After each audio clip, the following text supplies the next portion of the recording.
সেটাই বাংলাদেশে বলবৎ থাকবে এবং বাংলাদেশের মানুষ সেই আবার রাজপথে রক্ত দিবে, আবার নিজেদের যারা সন্তান আছে, যে কলিজার টুকরা সন্তান, তাদেরকে রাজপথে তারা আহত হবে, নিহত হবে, এমন ভবিষ্যৎ কোনো বাংলাদেশ আমরা চাই না। যার জন্যই আমরা সুচিন্তিতভাবে ওই সময় দাবিটা পেশ করার সময় আমরা বলেছিলাম যে আমরা ফ্যাসিবাদী ব্যবস্থার বিলোপ চাই।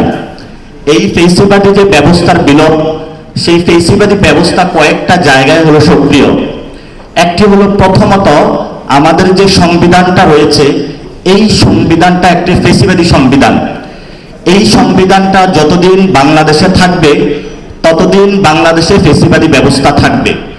এই সংবিধান যদি আমরা পরিবর্তন করতে না পারি, তাহলে আমাদের যে 3 তারিখে যে ঘোষণাটা দিয়েছিলাম ফ্যাসিবাদী ব্যবস্থার বিলোপ, সেটা আমরা করতে সক্ষম হব না। আর এই সংবিধানকে নতুন করে যে বানানোর দায়িত্ব, সেটা কিন্তু আপনাদের কাঁধে, তরুণ প্রজন্মের কাঁধে।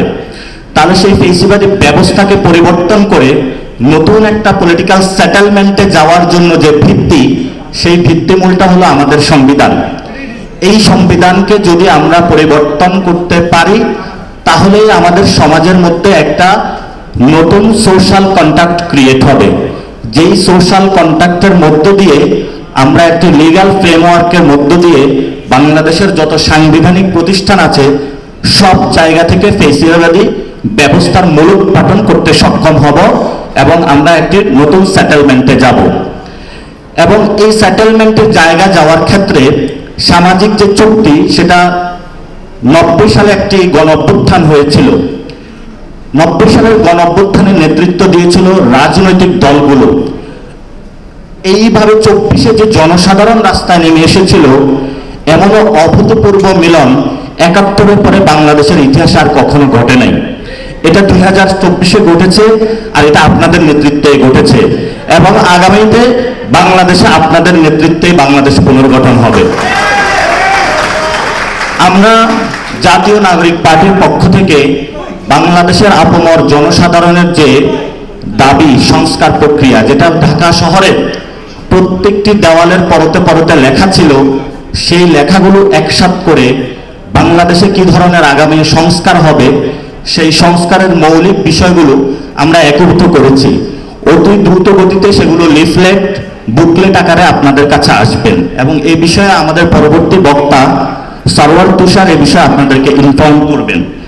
সেখানে আমরা বলেছিলাম, বর্তমান যে আমাদের শাসন ব্যবস্থা রয়েছে, সেই শাসন ব্যবস্থায় একই ব্যক্তি রাজনৈতিক দলের প্রধান, একই ব্যক্তি প্রধানমন্ত্রী বা সংসদীয় প্রধান, একই ব্যক্তি বিচারপতি নিয়োগ দিয়ে থাকে, একই ব্যক্তি বাংলাদেশের সকল প্রতিষ্ঠানের প্রধান নিয়োগ দিয়ে থাকে।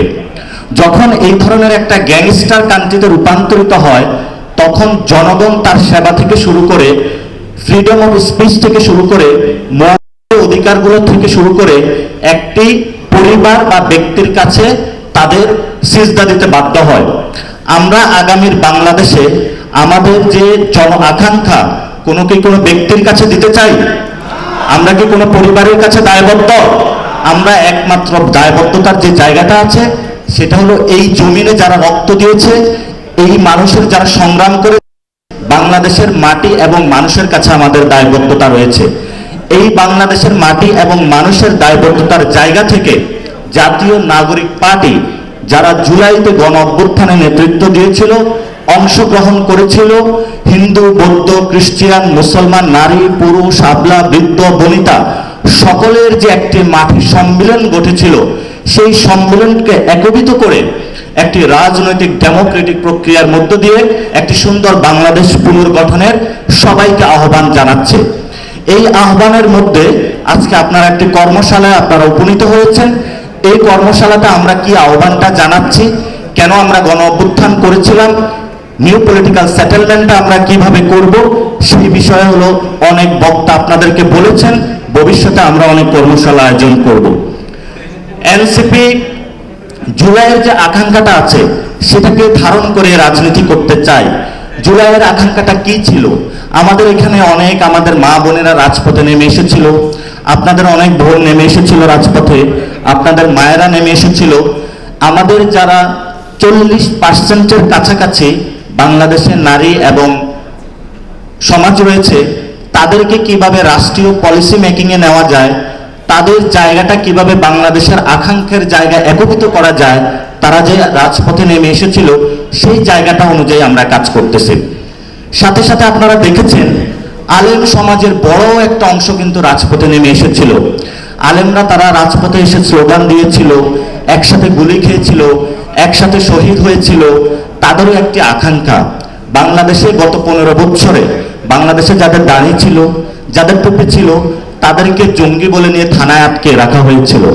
এখনো অনেক মানুষ জেলে আছে, তাদেরকে শুধু ইসলামিক পোশাক পরার কারণে অকথ্য নির্যাতন যাদের উপরে চালানো হয়েছিল। তারা